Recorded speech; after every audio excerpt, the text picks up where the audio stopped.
Hey everybody, DJ Lou here, and a topic that's come up a lot more often as of late: what camera gear am I using when I'm recording my gig logs and here in the studio? Let's check this out.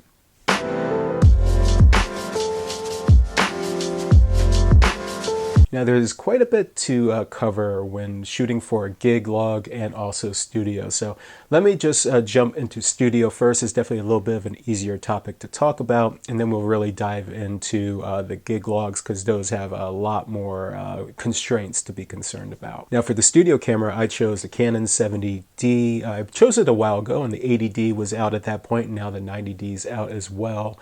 And it's just been a really great camera. It's not, the best in the world. It's definitely not the most powerful, but for what you can get, I bought this one used. You can get quite a bit of just a great deal trying to find these now. People are parting with them because they're going for higher end cameras and all that. And if you're looking to do just studio shots, this is a great thing to consider. Now, I've paired mine up with a newer LED panel, so this way it has nice even lighting that's shown onto me, and it doesn't take a lot of space back here where everything's set up.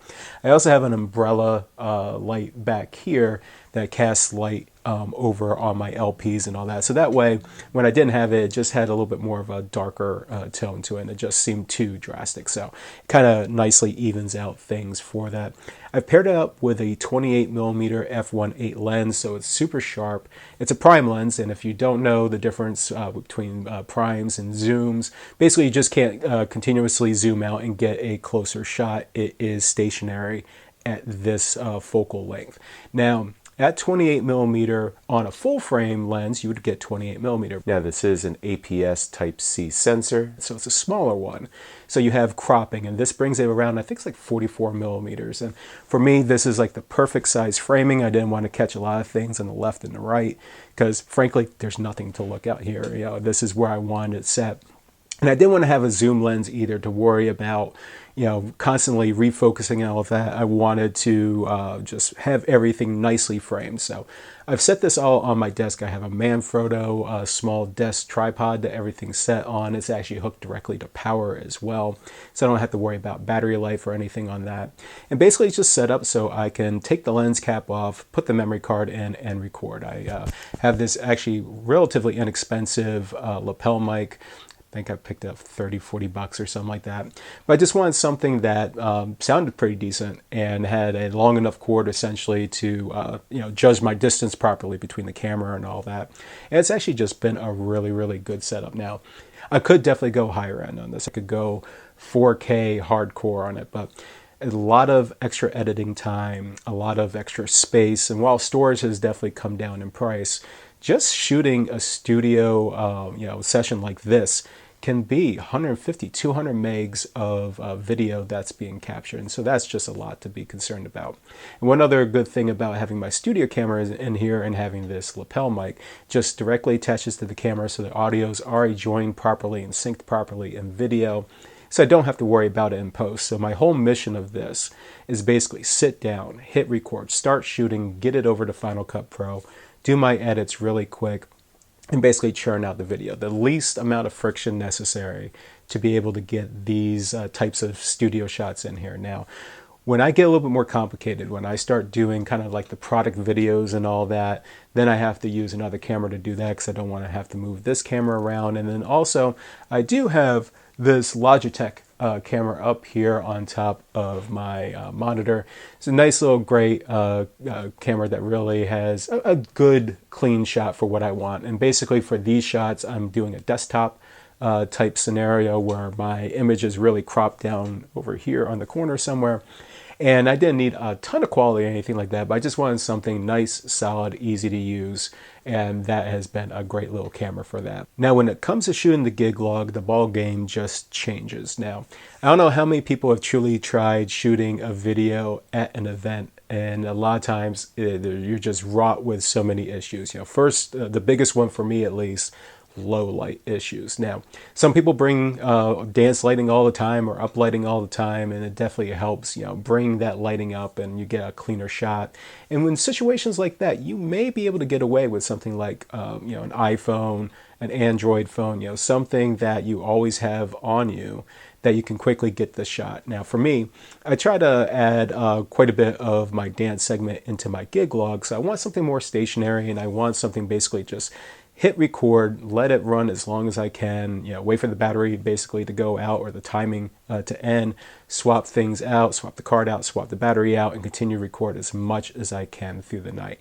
So while the iPhone, of course, can be used, I'm going to show a video right here. This is how much low light I have to deal with sometimes, and this is just, it's unusable at this point. So using an iPhone in my particular case, unfortunately, just does not work well in pretty much 95% of my scenarios. Now, some time ago, I did invest in the Sony RX100. It was a Mark II model. It was used. I actually picked up two at the time. And it had some pluses and minuses. I really liked the quality of the low light. It was definitely, at that point, one of the best low light cameras out there, and it was definitely from a pocketable size camera, just blew everything else out of the water. But it has some issues to contend with. One, it doesn't have a mic input to begin with. It doesn't have a flip up screen. It does have an articulating screen, which you can turn it upwards and downwards, but not flip out. So it doesn't have this kind of selfie mode that if you're doing a vlog on site, you want to be able to frame your shot, and it's just really difficult when you don't have something like that. Now, I rolled with those RX100s for a while, and true to my form, I'm always trying to push the barrier, trying to find the next best thing that's out there. And I foolishly decided, I'm going to sell these off. I'm going to try to get another camera about the same size as my Canon 70D that a couple people had recommended. And this was a Panasonic DSLR style FZ1000. And this camera, unfortunately, it was garbage. Even as a studio camera, it wasn't focusing right. Trying to take it out on the field just was not going to happen. It had far worse low light performance than my Canon did, so immediately I sold that. Now, when I was taking those videos before with the RX100, I didn't have my official gig log out there. These were just a couple compilation type, just dances and a couple small things I was recording. But as this year kept on progressing, I had a couple people hit me up, like really specific, what do you do at a specific event for this, and this scenario? And, a lot of times I actually ran into it, and it's like, what, maybe I should at least try a gig log or two, just kind of test things out and all that. So I took actually my Canon 70D that I'm filming with right now. I had the fast lens on it. So I went ahead, I went out for my first gig, and actually I think in my second gig log, I used the Canon, and it was decent. It wasn't great. The low light performance was just on par with definitely something better than an iPhone, but just not quite enough in the low light category. Now, even with the fast lens, this is an f1.8 lens. It plus slow focus on top of all that just wasn't quite there. So I decided to not use that anymore. I kept that purely as the studio camera. And I went ahead and I invested in a Panasonic camcorder. Now, this is a camcorder. It's actually not too expensive. I think it was like the $700 range or so. And this was supposed to be a decent low light performer. And I was like, okay, if I can at least match the Canon, if not match the RX100, but the low light was terrible. Far worse than the Canon that I had. So quickly that went back, and I went ahead and I decided on finally what I actually had my hands on, the Sony RX105. So this was 3 generations newer than the last Sony that I had. I actually bought this cage for it as well if I wanted to attach things for it. As you can see, super compact. Very fast lens, can go down to 6400 ISO, which is really low ISO to be shooting before you get to the point of like really unusable grainy type photos, but this actually works really well with it. There are better performers in this. The Sony AS7 Mark II is probably the best low light performer that you can get, but doesn't have the flip out screen. That's pretty important, especially if you're kind of framing your shot. But unfortunately, this camera took a hit. Somebody ran into it at one of my events not too long ago, fell backwards, and broke my screen. So this might end up becoming one of my studio B-roll shots. I'll just attach another monitor onto it, onto the cage. But, this, again, great camera with some big minuses. Again, does not have the mic input on it. But pound for pound, I think I picked this up for 550 bucks used. I think you can get this model now for 850-ish, brand new on Amazon. And there are new models out now. There's the 5A, which is a slightly improved model on this. And then there's the 6 and the 7. It has a greater zoom range on it, but is not quite as fast. It changed from an f1.8 lens over to an f2.8. And for low light, it just doesn't contend nearly as well with this camera. So if you go with this Sony, I highly recommend the 5 or the 5A. You can even go down to the 4, even the 3, because those have the articulating screen and all that. You do see some marked improvements, though, as the model years go up. Check eBay for good sales on stuff like this. Like I said, I picked this up for a pittance comparatively. A brand new 6 or 7 goes for, I think, about 1,300 bucks. And again, that's not quite the one that you will want for low light performance. Now, I do have a couple things I've added to help make my life easier. One is this small Gorilla Pod that allows me to kind of attach this almost anywhere, that I can kind of bend this around and shape it around to do what I need. I also got some quick release pieces for it. So this way, I have a quick release base, and then I can easily screw and unscrew this off. I also have a standard tripod that was rolling for a while, and I actually got a brand new large 72-inch tripod. But having the quick release, especially if you want to do things like take the camera off, throw it like on this pod and help use it as a stabilizer as you're getting like a close crowd shot or something. It's really nice just to have these kind of pieces to make things a lot easier. One additional thing, if you are going to go with the Sony RX100 series, you are going to need batteries. These are relatively small batteries, and if you're shooting an entire day, including things like for ceremony, your own vlog bits, then trying to shoot a lot of dance and all, you will probably go through at least 3, if not 5 of these batteries. And I store these in a little compartment that I have. When they're used, I'll flip them upside down so I know which ones are used and which ones are new. But you are going to go through batteries. These aren't too expensive, and I do recommend the OEM batteries. You can get some relatively inexpensive third-party batteries, but the battery life just does not last nearly as long. And if you're trying to get as long of a continuous shot as possible, then definitely go OEM. If you're just worried about just having some battery life and you're doing like 10, 15-second shots and then that's it, you could probably get away with the third parties, or just invest in a couple of the OEMs. But you want to have a couple of these as well. Memory card wise, pretty standard stuff. I use a 64 gig memory card. I actually have 3 of them that I keep. I usually only blow through 2 of them at an event, and that's with a lot of continuous recording. But just realize, as you're recording all this stuff, the capacity for storage is going to mount. I've had some events go over 200 gigs of recorded footage, and some others, more like the 100 or so range, depending how much I'm filming for the day. As for audio, frankly, none of the on-camera body mics are really going to be worth a damn. There are some camcorders that are out there that do an improved capability on mics, and some, even the more prosumer side, have XLR input, so you can get very complex and high quality mic solutions with those setups. But you're now talking, $2,000 or more for just that setup. Plus, of course, you would have the microphone and everything. So what I've done is I've invested in this Tascam body recorder. This is the DR10L. It takes a micro SD card.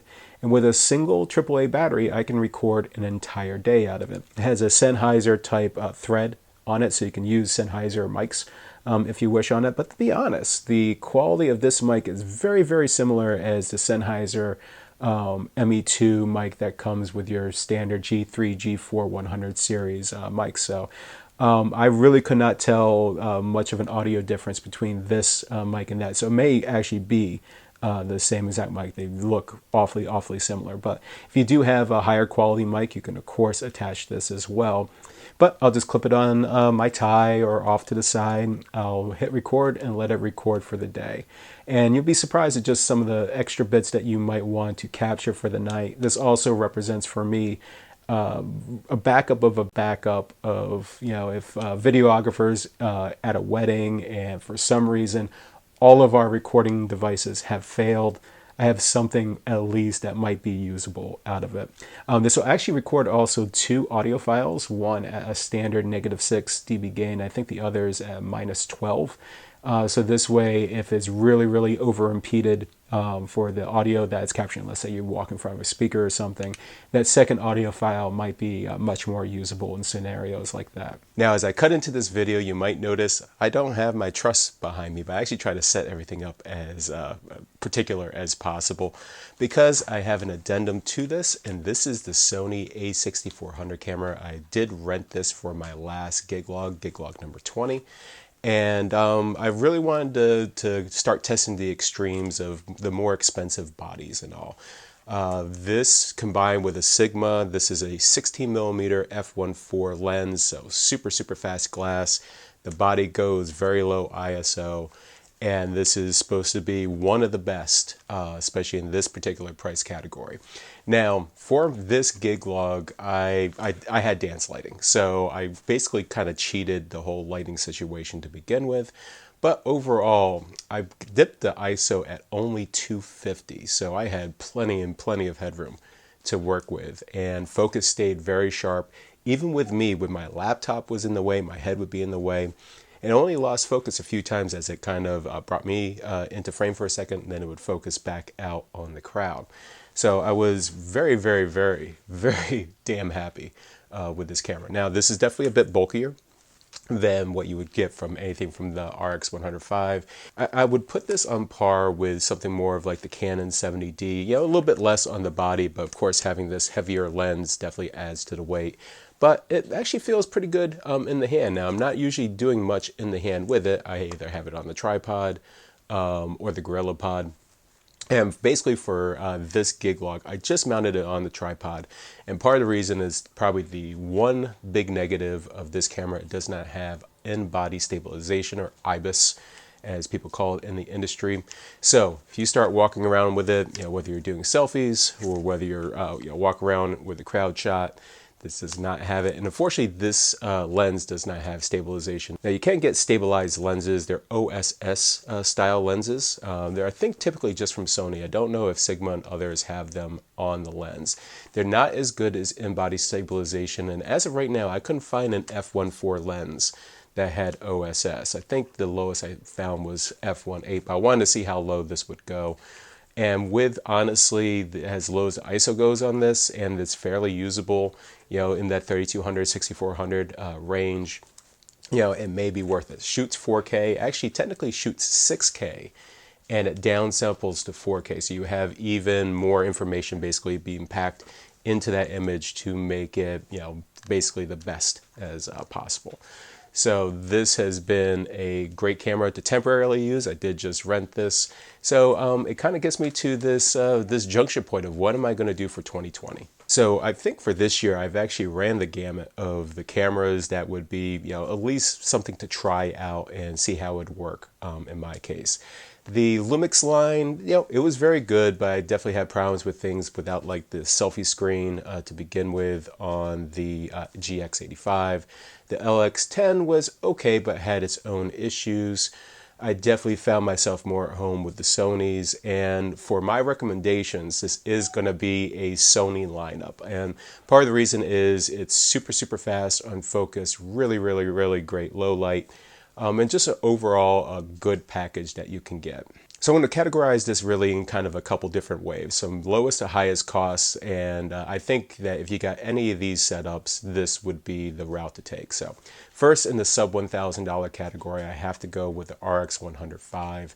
Super sharp, really compact, super fast glass.